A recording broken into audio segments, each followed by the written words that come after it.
Assalamualaikum warahmatullahi wabarakatuh. Palawargi kaum dangu baraya Sunda di mana we ayana.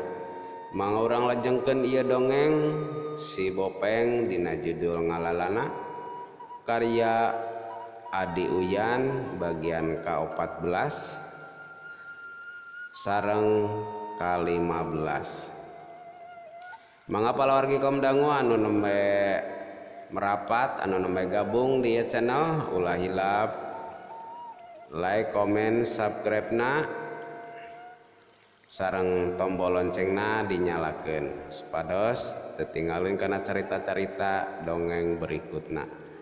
Hatur nuhun, mangga wilujeng ngadangukeun.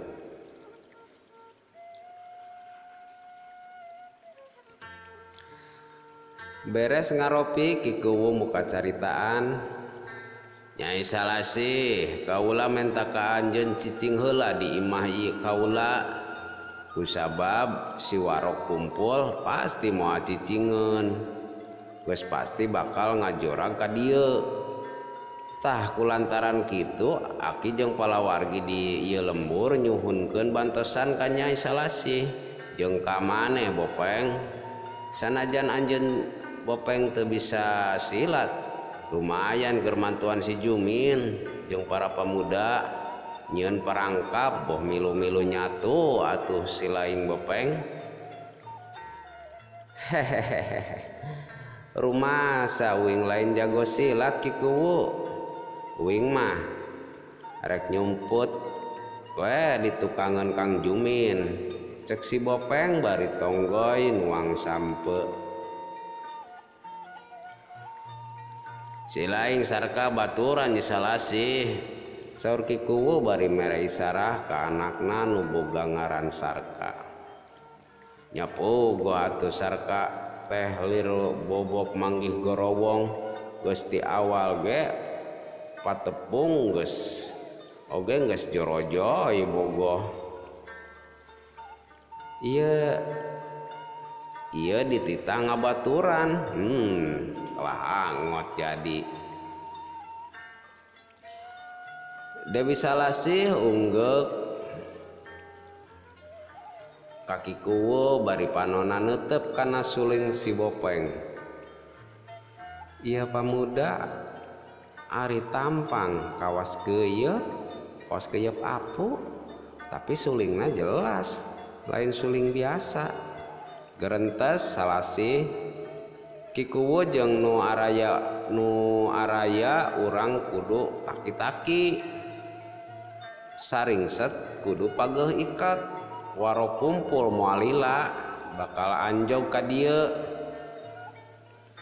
Alas sia Bopeng balaga kawas nu nya ceuk Sarka bari kukulutus bangun nu ngaledek ka si Bopeng. Can oge beres si Bopeng nyarita sora suku kuda geus deukeut pisan. Kikuwu gancang luncat dituturkeun ku Ki Soma jeung Jumin. Salasih jeung si Bopeng nu katinggal tenang Sarka nyarita ka Salasih bari gumasep.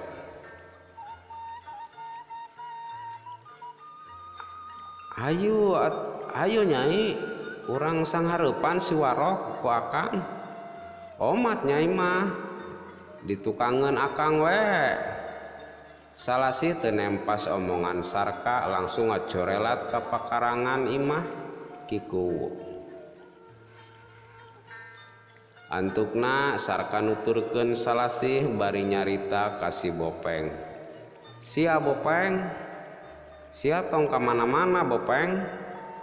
Angguran siapkeun cai haneut di dapur mun uing geus beres.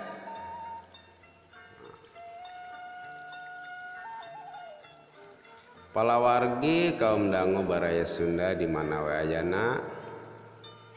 Dina bagian anu ka-14 cag dugi ka dieu. Atur nuhun mangga ulang langsung dilajengkeun ka nu ka-15. Mangga wilujeng ngadangukeun bagian anu ka-15.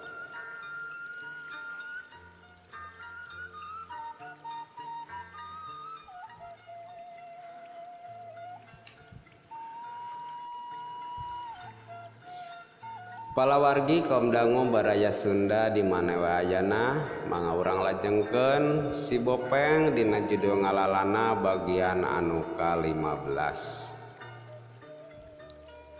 Si Bopeng nyarengeh bari ngacorelat nangtung digigireun Dewi Salasih alias Bidadari Ujung Kulon. Sareka ngarenjag nenjo si Bopeng geus aya digigireun Salasih.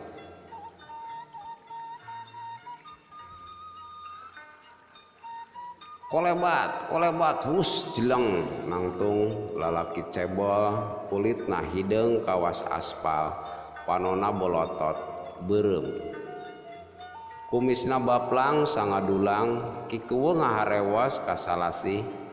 Ieu Nyai nu katelah warok kumpul ireng jago rampok nu ngawasa sabudeureun Gunung Cupu.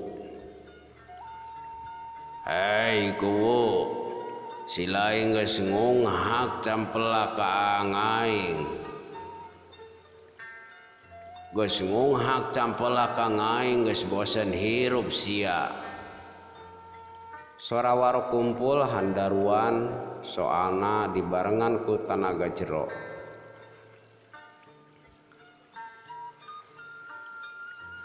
Si Bopeng nyakakak bari biwirna mencong. Ari sora badag awak sajengkal teu salah ya teh. Ki Warok muncereng ka si Bopeng bari nyarita, aing rada mending rada kasep sanajan beuleud oge daripada sia beungeut teu ngarupa tolol.